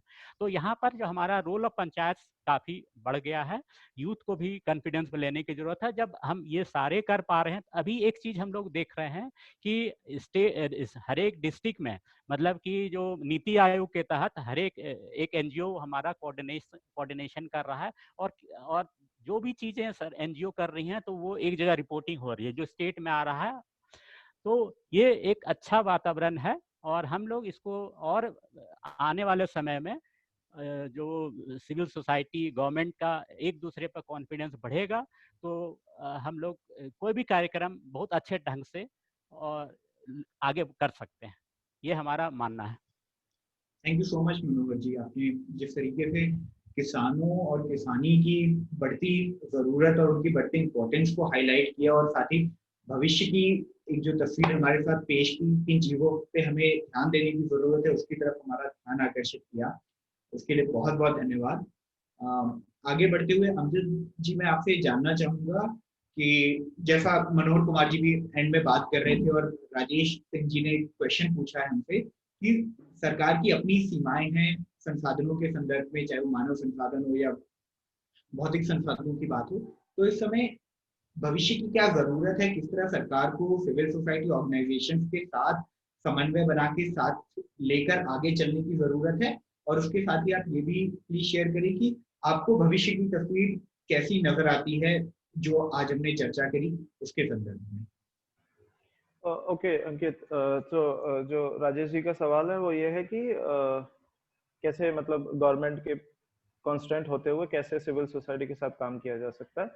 तो डेफिनेटली मतलब जैसे मनोहर जी ने भी इसको थोड़ा सा टच किया था। एक तो देखिए कि जो भी नॉट ओनली सिविल सोसाइटीज, मुझे लगता है कि जितने भी हमारे उस तरह के स्टेक होल्डर हैं, चाहे वो मार्केट हो, चाहे फिर हमारा सीएसओज हो, गवर्नमेंट डिपार्टमेंट हो, तो सबको एक डेफिनेटली साथ में आने की जरूरत है, एक कन्वर्जेंस की जरूरत है जिसकी हम बात कर रहे हैं। जैसे फॉर एग्जांपल जो अभी जैसे आप 2-3 बार मेंशन हुआ है BHGY के बारे में, बिरसा हरित ग्रामीण योजना, जिसमें बेसिकली प्लांटेशन का बात हो रहा है। NREGS का वर्क बढ़ाने के लिए ये एक योजना चली रही है झारखंड में। तो इसमें क्या है कि आप देखेंगे कि ये NREGS का जो कमिश्नरेट है RD डिपार्टमेंट का, उसके थ्रू कार्यान्वित होती है ये। बट इसमें आप देखेंगे कि बहुत सारे NGOs को साथ में लिया गया है। फॉर एग्जांपल कुछ एरिया में जहाँ पे TRI का बहुत एंगेजमेंट है, वहाँ TRI के साथ, या फिर जहाँ पे और दूसरे ऑर्गेनाइजेशंस हैं जिनके पर्टिकुलर एरियाज हैं और उनका कम्युनिटी के साथ एंगेजमेंट काफी है, तो उनको साथ में लिया जा रहा है कि आप ये स्कीम को धरातल पे जमीन पर लेकर जाइए। आप अपने जो SHGs हैं या आपके जो भी फील्ड कार्डर हैं, कम्युनिटी कार्डर हैं, उनको एंगेज करिए इसमें। तो इस तरह से हो रहा है। जैसे मैं एक और मेंशन करना चाहूंगा कि जो इसमें एक कार्डर तैयार किया जा रहा है, बागवानी मित्रा, बेसिकली बागवानी को लेके एक कम्युनिटी कार्डर है जो हर पंचायत के लिए रेस्पॉन्सिबल है। तो उसमें अभी TRI ये कर रहा है कि जितने भी पूरे कुछ अराउंड 6000 हैं कुछ पूरे झारखंड में, एग्जैक्ट नंबर मुझे मालूम नहीं है बट एक बड़ा नंबर है, तो उनको TRI पूरा कैपेसिटी बिल्डिंग कर रहा है। उनका जितना भी उनका ट्रेनिंग है, जितना भी उनको कैपेसिटी बिल्डिंग करना है, चाहे वो टेक्निकल नॉलेज हो, इन जनरल उनका वर्क प्रैक्टिसेस हो, उसके बारे में TRI ट्रेनिंग कर रहा है। तो इस तरह से मुझे लगता है कि CSOs का स्कोप काफी है। सिमिलरली हमने जो PVTG हैं कुछ पर्टिकुलर एरियाज में, वहां पे हमने काफी राशन डिस्ट्रीब्यूशन को लेके काम किया था, क्योंकि they were like one of the most marginalized group. तो उनको लेके civil society as a TRI हम लोग आगे आए और उनके साथ मिलके काम किया। तो आई थिंक इस तरह का स्कोप बहुत है। दूसरा, आप जो बोल रहे हैं कि आगे आप इसको किस तरह से देखते हैं, कि आई थिंक मुझे लगता है कि एग्रीकल्चर डेफिनेटली एक बड़ा अपॉर्चुनिटी है लोगों के लिए, और शायद उस तरह का पर्सपेक्टिव बदला भी है, जैसे इसको पहले भी बात किया गया इसके बारे में। और दूसरा मुझे लगता है कि एक डिजिटाइजेशन की तरफ शायद लोगों का इंटरेस्ट आया है। जैसे अभी बच्चों की क्लासेस हैं, जो कॉलेज गोइंग स्कूल हैं उनकी क्लासेस हैं, वो सब अभी मोबाइल के थ्रू ही हो रही हैं, या तो कोई मतलब कोचिंग इंस्टीट्यूट करा रहे हैं या फिर उनके स्कूल या कॉलेज के द्वारा हो रही है। बट इसमें भी हम मतलब बात तो कर रहे हैं कि भाई डिजिटल इंडिया हो, और मतलब उस तरह की चीजों की बात तो कर रहे हैं, क्या हमारे पास इंफ्रास्ट्रक्चर है? जैसे क्योंकि मैं कल पहले भी ये बात बोला था, मैं कल फील्ड में था और मतलब हम कई 3-4 पंचायत हमने विजिट किया, और हर जगह पे हमने बात की तो ये निकल के आए थे कि अभी जैसे 3 दिन से उस गांव में बिजली नहीं था।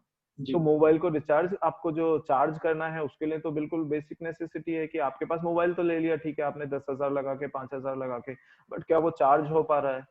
ठीक है, अभी रेनी सीजन है तो सोलर सिस्टम भी बहुत बार काम नहीं कर पाता है। तो 3 दिन तक बिजली नहीं है, मतलब उस तरह के अभी भी इंसिडेंट मिलते हैं देखने को। तो हम डिजिटल इंडिया की बात करें, बट क्या उस तरह का हमारा इंफ्रास्ट्रक्चर है? तो शायद उस पे एज अ मतलब हमारी गवर्नमेंट को या जो भी लोग हैं कंसर्न, उनको इस पे आई थिंक काम करने की जरूरत है।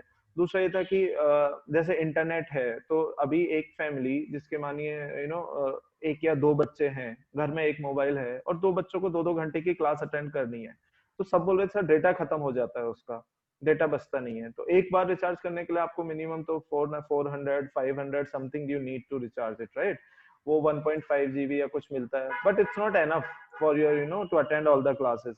तो वो एक एक्स्ट्रा एक्सपेंडिचर हो जा रहा है फैमिली का, जो फैमिली के जो खर्चे हैं वो बढ़ गए। दूसरा, इनकम तो बिल्कुल लिमिटेड हो गई है या जीरो हो गई है इनफैक्ट। तो उस तरह की चीजें हैं, आई थिंक वो सब भी देखना पड़ेगा। चौथा, जैसे हम बोल रहे हैं कि यूथ को लेके, तो आई थिंक अभी एक और जो एक नया बात डिस्कस हो रही है कि क्या हमारे जो रूरल यूथ हैं, क्यों उनको दिल्ली या मुंबई या हैदराबाद ही जाना है या बेंगलोर ही जाना है? ऐसा कुछ पॉसिबल नहीं है कि लोकल इंडस्ट्रीज को प्रमोट किया जाए, जो माइक्रो एंटरप्राइजेस हैं उनको प्रमोट किया जाए? तो उसके अराउंड भी कुछ मतलब दो it's very like nascent stage में है, बट उस तरह का एक डिस्कशन शुरू हुआ है, तो आई थिंक वो एक वे फॉरवर्ड हो सकता है। Thank you so much, Amjad. That was very important sharing and you laid out it very well for us कि आगे किस तरीके से मूव किया जाए तो एक बेहतर तस्वीर का निर्माण किया जा सकता है। बिटिया जी, मैं आपसे जानना चाहूंगा कि आपको क्या लग रहा है अभी आगे आने वाले भविष्य की तस्वीर आप किस तरह देख पा रही हैं, किस तरह के बदलावों की जरूरत है इन नियर फ्यूचर और थोड़ा लॉन्ग टर्म प्लानिंग के संदर्भ में? एक तो आगे एक लग रहा है कि अभी जिस तरह का सिचुएशन है कि आगे अगर गांव में इस तरह का ये नहीं हो, यूथ के लिए कुछ काम होना चाहिए, जो यूथ उसमें इन्वॉल्व रहे। एक तो गांव में जो हमारा एसएचजी ग्रुप है, दीदी ग्रुप जो भी है, उसको उस तरह से प्रमोट करने की जरूरत है ताकि एक लाइवलीहुड को लेकर के वो आगे प्रोग्राम चला सकें, या गवर्नमेंट का जो भी स्कीमें चल रही हैं तो उसको इम्प्लीमेंट करने के लिए ग्राम संगठन जो है उसको मजबूत करने की जरूरत है। और ग्राम संगठन के माध्यम से ही आगे कोई भी स्कीम सक्सेस हो सकता है। दूसरा, अभी यूथ जिस तरह से मतलब अभी एक तरह से दिशाहीन हो रहे हैं, एक तो पढ़ाई उसकी नहीं है, अभी हमारे साथी बोल चुके हैं, तो एक कहीं ना कहीं हमारे बच्चे भटक रहे हैं, तो उनके लिए एक बहुत ही चिंताजनक स्थिति है। उनको लेके काम करने की जरूरत है। उनको कैसे हम एंगेज रह पाए, यहाँ के हमारे स्टेट में कैसे हम माहौल क्रिएट करें, उसके लिए रोजगार सृजन करें, उसके लिए इस तरह का तकनीकी कैसे हम डेवलप कर सकते हैं, इस पे काम करने की जरूरत है। दूसरा, जो हमारा जो खेती है, जो हमारा यहाँ का जो आधार है, तो इसको हम कैसे डेवलप करें, यहाँ कैश क्रॉप करें, या जो भी हमारा रबी और खरीफ फसल है उसको किस तरह से हम आगे कर सकते हैं। उसके लिए किसान को भी ट्रेनिंग की जरूरत है, अच्छे बीज की जरूरत है, पूंजी की जरूरत है। और अभी जो लोग अपने जो आर्थिक स्थिति जो में जूझ रहे हैं उसको उभरने के लिए सरकार को और स्कीम लाने की जरूरत है, ताकि वो आगे अपना आर्थिक स्थिति को बेहतर बना सकते हैं, रोजगार सृजित कर सकते हैं, रोजगार कर सकते हैं। इस तरह का एक स्किल ट्रेनिंग का जरूरत पड़ेगी, तभी हमारे यूथ भी उसमें इन्वॉल्व रहेंगे, हमारे किसान भी उसमें अपना इन्वॉल्व रहेंगे और वो अपना बेहतर जिंदगी के लिए एक कल्पना कर सकते हैं। एक तो हमको ये नजर लग रहा है। दूसरा, हमारा जो फॉरेस्ट प्रोडक्ट है उसको कैसे हम मतलब कर सकते हैं, उसको कैसे प्रेजर कर सकते हैं, कैसे उसको हम मतलब उसको कैसे और एक करने के मार्केट लिंकेज कैसे कर सकते हैं। यहाँ अभी बहुत सारा ऐसा फॉरेस्ट प्रोडक्ट है वो उनको मार्केट नहीं मिल पा रहा है सर। बहुत अभी जो अल्फान तूफान आया उसमें उस समय यहाँ संताल परगना में बहुत कटहल की खेती होती है, कटहल बहुत ज्यादा मात्रा में होती है। तो ये अल्फान तूफान जो आया उस समय ये कटहल काफी किसान का बर्बाद हुआ, जो भी खेती के लिए वो तैयारी कर रहे थे वो सारा बर्बाद हो गया। तो और भी अभी का जो और भी ऐसा जो फॉरेस्ट प्रोडक्ट है उसको कैसे हम प्रिजर्व कर सकते हैं, उसको मार्केट लिंकेज कैसे कर सकते हैं, तो इस पे काम करने का हमको लगता है जरूरत है। उससे लोगों का आर्थिक स्थिति में थोड़ा बेहतर हो सकता है। और आगे का एक दृश्य अगर इसमें अभी इसमें सभी को लगने का जरूरत है, जो छोटे छोटे ग्रुप्स है, क्लब है या सीएसओ है और गवर्नमेंट है, सब मिल करके ही ये काम किया जा सकता है। और अगर इस तरह का प्रोग्राम नहीं चला तो मुझे एक लग रहा है कि हमारे गांव और बहुत पीछे चले जाएंगे, हमारे लोग और मतलब ये होते जाएंगे और हमारा जो व्यवस्था है वो धीरे धीरे बिगड़ जाएगा। तो एक तो इस पे एक सोचने की जरूरत है। दूसरा खास करके महिलाओं के लिए जो है कि उनको उनका आजीविका के लिए वो किस तरह का घरेलू इंडस्ट्री चला सकती हैं, उस पर भी एक इसकी ट्रेनिंग की जरूरत है, ताकि वो आगे अपने घर में काम करते हुए एक अपना परिवार के लिए कुछ मतलब कर सकती हैं। तो इसमें कुछ तो है लेकिन और भी बेहतर से काम करने की जरूरत है। Thank you so much Vidya ji. I think आपने एक बहुत इंपॉर्टेंट पॉइंट रखा है कि किस तरह अपने घरों को सुदृढ़ करने के साथ ही आप अपने गांव को, जिलों को और राज्य को सुदृढ़ कर सकते हैं। तो उसका जो बेसिक यूनिट है वो एक घर को मजबूती देना है, फाइनेंशियल तरीके से भी, इमोशनल तरीके से, सोशल तरीके से। Thank you so much for bringing that up. Priya से मैं रिक्वेस्ट करना चाहूंगा कि जो भी आज वेबिनार में हमने चर्चा करी, हमारे पार्टिसिपेंट्स और पैनलिस्ट के लिए एक बार उसको प्लीज समराइज कर दें आप। जी, तो काफ़ी व्यापक चर्चा हुई है। हमारे सभी चारों ब्लॉक एक्सपर्ट्स ने काफ़ी सारे मुद्दे कवर इन्होंने प्रेजेंट किए हैं। यहाँ पे जो हमारे प्रोजेक्ट के तहत जो 6 डोमेन्स थे, food and water, access to health facilities, access to then cash and credit facilities, livelihood के कैसे हालात रहे हैं। उसके साथ ही साथ काफ़ी सारी योजनाओं के बारे में भी चर्चा हुई, जैसे कि बिरसा हतीत ग्रामीण योजना, जनसंधारण की योजनाएं, और साथ ही साथ जिस तरह के वहाँ पे तैयारियां की गई, जिक्र हुआ बागबानी मित्र का, मित्र बैंक का, प्रज्ञा केंद्र का जो एक इंफॉर्मेशन टेक्नोलॉजी सेंटर है, या फिर दीदी किचन, और इवन मुख्यमंत्री दाल भात केंद्र जो एक तरह से खाना और खाने की व्यवस्था कर रहे हैं वहाँ पे राज्य में। उसके साथ ही काफ़ी सारे सोशल इश्यूज़ के बारे में भी सभी ब्लॉक एक्सपर्ट्स ने अलग अलग समय पर बात की, जैसे कि महाजन वाला इशू बात की गई, महाजन किस तरह से वो एक दिक्कत है। सुसाइड्स को लेकर उन्होंने बोला, डोमेस्टिक वायलेंस के केसेस जो बढ़ रहे हैं वहाँ पे राज्य में, उसके बारे में बात हुई। युवाओं के किस तरह क्या चैलेंजेस हो रहे हैं, प्लस एडिक्शन को लेकर क्या अभी एक नज़रिया वहाँ पर सिचुएशन बन रही है। देन आगे उन्होंने कुछ ऐसे मुद्दों की भी बात की जहाँ पे बेसिक नेसेसिटीज़ लाइक इलेक्ट्रिसिटी, वो भी कितना वहाँ पर कुछ कुछ जगहों पर एक दिक्कत देखने में आती है। ज़रूरत महसूस हो रही है डिजिटाइजेशन की और एक कम्युनिकेशन स्किल्स में और ज़्यादा इन्वेस्ट करने की, या इंफ्रास्ट्रक्चर में भी।